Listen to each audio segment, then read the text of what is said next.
السلام عليكم. النهاردة بقى ان شاء الله هنعمل صينية بسبوسة خطيرة.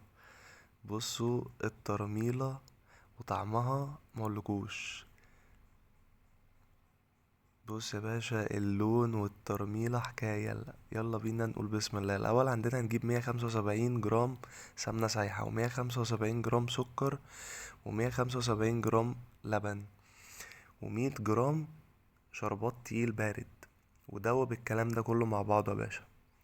بعد كده هنجيب بقى 3 كوبايات سميد بسبوسة، يعني 600 جرام، وهنديهم معلقة من البيكنج باودر ورشة جوز هند. لو مش حابة جوز الهند عادي، ده اختياري يعني.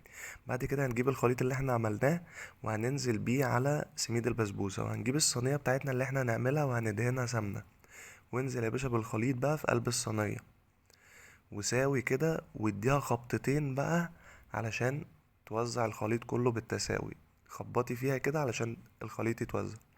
والفرن بتاعك بقى على 180 درجة وتكوني مسخناه.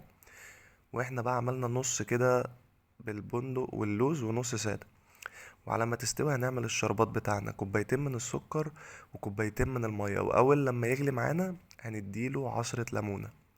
بص يا باشا، الصينية اللهم صل على النبي طالعة حكاية ما شاء الله. وطالما شربت معاكي الشربات كده وهي سخنة، يبقى اعرفي ان البسبوسة بتاعتك ناجحة.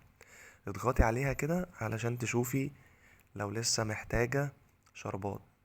بص الخرطة طالعة ماسكة نفسها، وما شاء الله الترميلة جامدة جدا. جربيها بالمقادير اللي انا قلتلك عليها دي وصدقيني مش هتندمي. ولو هتعملي صينية صغيرة ممكن تقسمي المقادير اللي انا قلتلك عليها دي على 2. يعني انا المقادير اللي انا عملتها دي كفت معايا صينيتين مقاس 28. واهم حاجة ان السكر واللبن والسمنة قد بعض. جربوها وشكرا.